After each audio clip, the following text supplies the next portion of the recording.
আওয়ামী লীগ সরকারের পতন ঘটিয়ে গণ অভ্যুত্থানে অংশ নেওয়া ছাত্র জনতার জন্য দিনটি ছিল বিজয়ের, কিন্তু গণভবনে প্রহরায় থাকা বিশেষ নিরাপত্তা বাহিনী এসএসএফ সদস্যদের জন্য তা ছিল আতঙ্কের। 5 আগস্টের সেই ঐতিহাসিক দিনে শেখ হাসিনা দেশ ছেড়ে পালানোর পরপরই সেদিন বিকেলে হাজার হাজার মানুষ প্রধানমন্ত্রীর বাসভবনে ঢুকে পড়ে। তখন প্রাণ রক্ষার জন্য পালাতে মাত্র 5 মিনিট সময় পেয়েছিল এসএসএফের সদস্যরা। গণভবনের বিভিন্ন ধরনের টেকটিক্যাল গিয়ার বা অস্ত্র, গোলাবারুদ, সাজ সরঞ্জাম, বেতার যোগাযোগ ও অপারেশনাল সরঞ্জামাদি মজুদ ছিল এসএসএফের, কিন্তু হাতে সময় একদমই না থাকায় এসব ফেলে শুধু নিজেদের সঙ্গে থাকা ছোট আগ্নেয়াস্ত্র নিয়ে বিভিন্নভাবে গণভবন থেকে সংসদ ভবনে গিয়ে প্রাণ রক্ষার চেষ্টা করেন তারা। জনতা যখন সংসদ ভবনেও ঢুকে পড়ে তখন এসএসএফের সদস্যরা দ্রুত নিজেদের অস্ত্র ও পোশাক খুলে সংসদ ভবনের ভল্টে রাখা সাধারণ পোশাকে আন্দোলনকারীদের সঙ্গে মিশে প্রাণ রক্ষা করেন।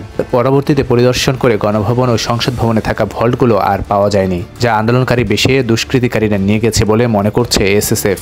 তাদের ক্ষয়ক্ষতি নিরূপণের একটি প্রতিবেদন অনুসারে বিভিন্ন ধরনের অপারেশনাল সরঞ্জাম যেমন অত্যাধুনিক assault rifle, sniper rifle, flash bang grenade, anti drone system, বেতার যোগাযোগের ডিভাইস ও বিপুল পরিমাণ গোলাবারুদ, যার মূল্য 5 কোটি টাকারও বেশি, সেদিন গণভবন ও সংসদ থেকে লুট হয়েছে এবং নষ্ট করা হয়েছে।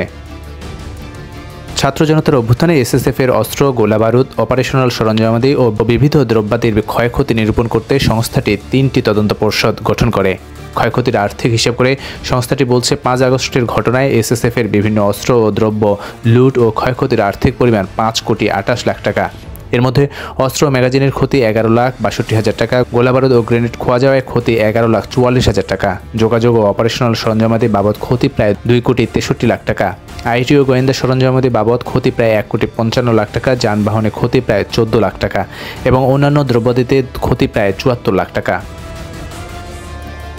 গণভবনে এসএসএফের স্থাপিত অপারেশন রুমে অস্ত্র ও গোলাবারুদ রাখার জন্য 2টি অত্যাধুনিক ভল্ট স্থায়ীভাবে স্থাপন করা ছিল, যার প্রতিটির ওজন 100 কেজি। একটি ভল্টে 2টি SMG-T56 রাইফেল ছিল এবং অপর ভল্টে 9,498 রাউন্ড তাজা গুলি ছিল। লুটপাট চলাকালীন আন্দোলনকারী বেশে দুর্বৃত্তকারীরা ওই ভল্ট 2টি নিয়ে চলে যায়। 5 আগস্টের ঘটনা বলে বিবরণ দিয়ে প্রতিবেদনে বলা হয়েছে, 5 আগস্ট ছাত্র জনতাসহ আন্দোলনকারীরা গণভবনের গেট ভেঙে ওই সীমানা প্রাচীর টপকে ভেতরে প্রবেশ করতে থাকলে দায়িত্বরত 6 জন এসএসএফ সদস্য গণভবন থেকে বের হওয়ার জন্য মাত্র 5 মিনিট সময় পান। এই অল্প সময়ের কারণে তারা নিজস্ব অস্ত্র, গোলাবারুদ, বেতার সরঞ্জামাদি ও অপারেশন সরঞ্জামাদি রেখে পাশেই সংসদ ভবনে চলে যান। এছাড়াও গণভবনের ছাদে 2টি অ্যান্টি ড্রোন গান এবং একটি অ্যান্টি ড্রোন সিস্টেম মোতায়েন করা ছিল। অভ্যুত্থানকারীরা গণভবনে ঢুকে পড়লে সময় স্বল্পতার কারণে এসএসএফের সদস্যরা এগুলো খুলে সরাতে পারেননি, যা দুষ্কৃতিকারীরা নিয়ে গেছে বলে প্রতিবেদনে উল্লেখ করা হয়েছে। প্রতিবেদনগুলোতে বলা হয়েছে, সকল ভিআইপি বাসভবন ও সংসদ ভবনের নিরাপত্তা কার্যক্রম পরিচালনার জন্য পিজিআর, এসবি, পুলিশের সঙ্গে যোগাযোগের জন্য ওয়্যারলেস সেট থাকে। এসব ওয়্যারলেস সেট বিভিন্ন কক্ষে সংযোজিত ছিল। সময় স্বল্পতার কারণে এসএসএফ সদস্যরা এসব বেতার সরঞ্জামাদি সংগ্রহ করে নিয়ে যেতে পারেনি। এদিকে এসব অস্ত্র জমা ও উদ্ধারের পদক্ষেপের অংশ হিসেবে আগামী 4 থেকে 5 সেপ্টেম্বর থেকে যৌথ বাহিনী বিশেষ অভিযান চালাবে বলে পুলিশের একটি সূত্র জানিয়েছে।